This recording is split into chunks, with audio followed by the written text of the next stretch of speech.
Hi, I'm Kelly Trout, and I'd like to add my welcome to Virtual WAGR Weekend 2021, especially to those folks who are with us for the very first time ever. I wish we were all meeting in person, but for now, it's wonderful to know that we're all watching this together from all over the world. Today, I'm going to be talking about research on WAGR syndrome and telling you about some very exciting and hopeful projects that will help our kids to live better, healthier lives.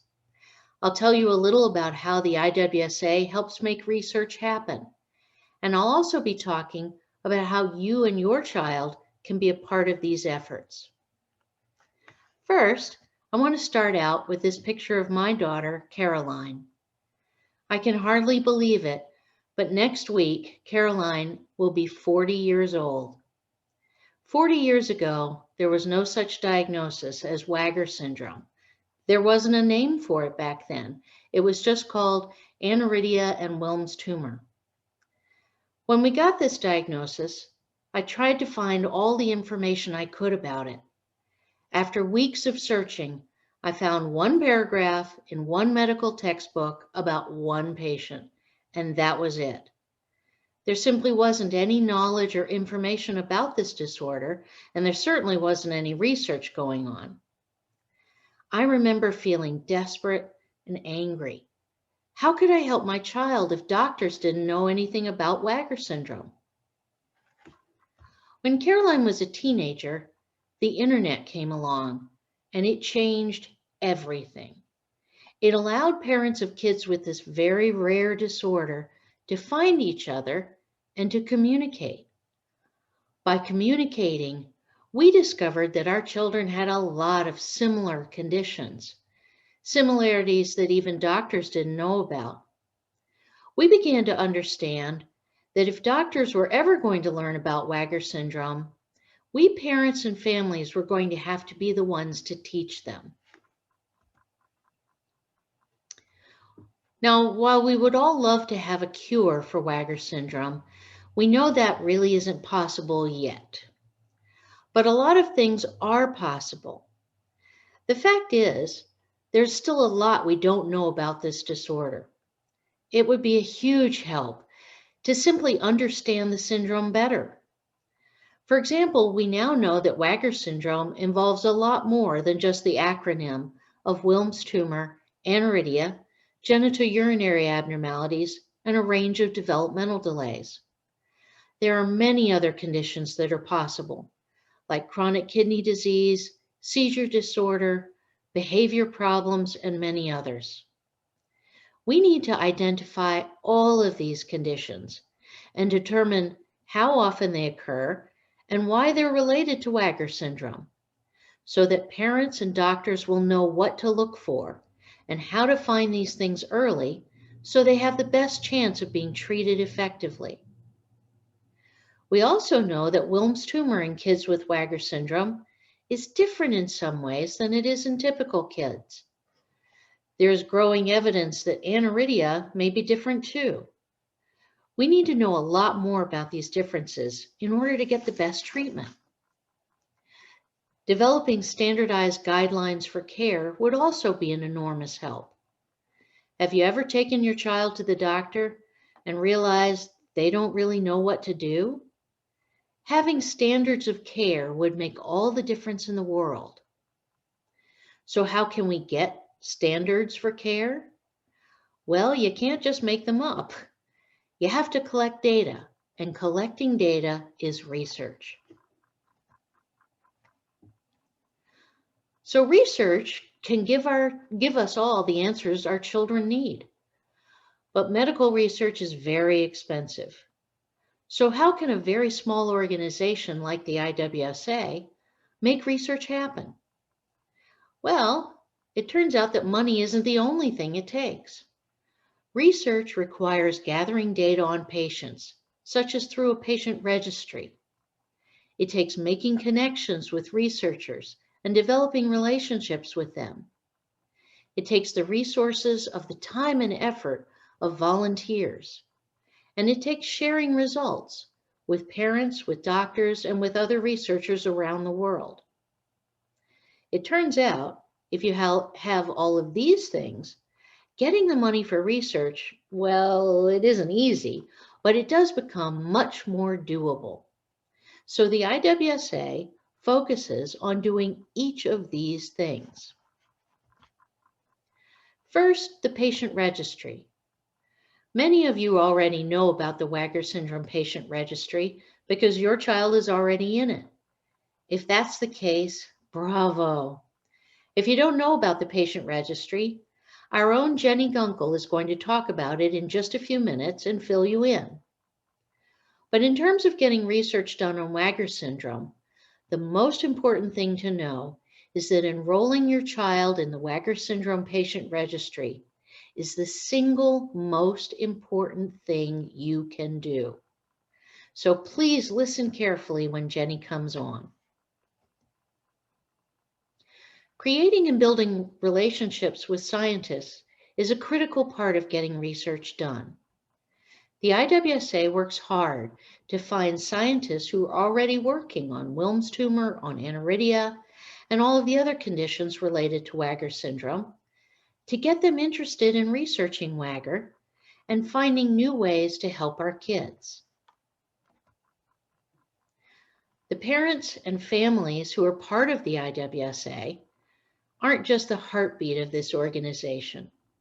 They're the engine that drives it.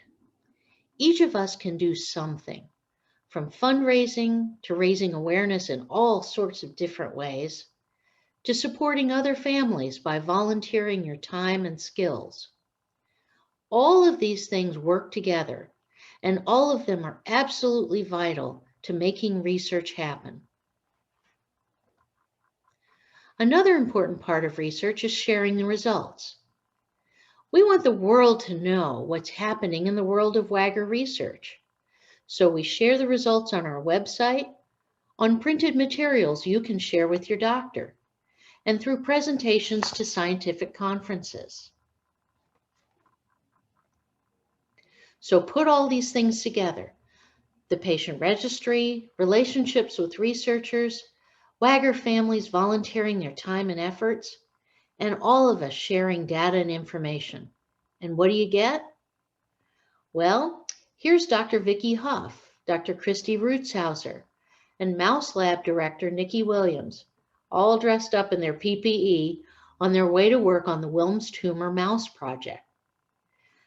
They are testing a medication that could actually help prevent Wilms tumor in kids with WAGR syndrome. With COVID this past year, things have been really challenging, but I'm happy to tell you that this project is back on track now and is making excellent progress.